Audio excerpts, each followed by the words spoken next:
Be ready. 5 seconds. Start. I deem it a privilege and an honor to meet you, the students and teachers of the Tribhuvan University, and to spend a few happy moments in your midst. For one who, like me, has been a teacher all his life, it is always a stimulating and encouraging experience to meet young students and scholars engaged in the pursuit of knowledge and discovery. This is all the more so on this occasion because of the strong ties of common traditions and shared values which have united Nepal and India throughout the centuries. A university is a powerful instrument not only for all-sided development of one's nations but for the progress of mankind as a whole. A university, said Pandit Jawaharlal Nehru, stands for humanism, for tolerance, for reason, for the adventure of ideas, and for the search of truth. It stands for the onward march of the human race towards even higher objectives. If the universities discharge their duties adequately, then it is well for the nation and the people. This university, named after the great father of the Nepalese nation, is developing in a manner worthy of all the universalism, modernism, and spirit of freedom and equality that he stood for. It has made a valuable contribution to the development of modern Nepal, and I have no doubt that it will make an even more significant contribution to the social, cultural, and economic development of your country in the days ahead and help it to assume its rightful place in the comity of nations. I am extremely happy that we in India have fully associated ourselves to the best of our ability in the building up of this great university from its very inception.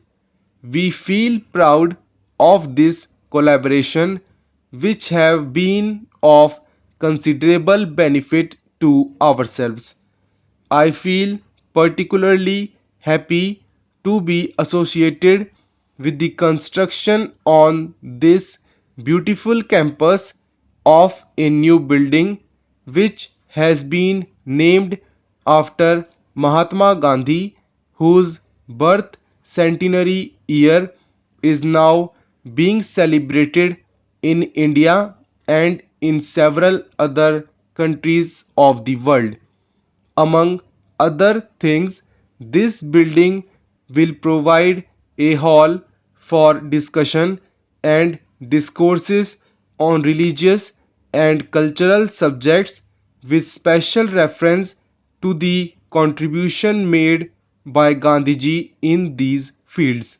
The people of India and Nepal, as well as of other countries, feel very close to Gandhiji for his principal teachings which have an eternal value.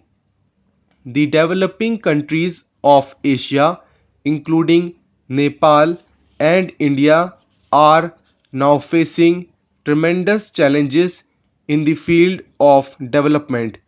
They have to modernize their traditional social systems, maintaining what is good in the old and imbibing what is good in the new and harmonizing continuity with change.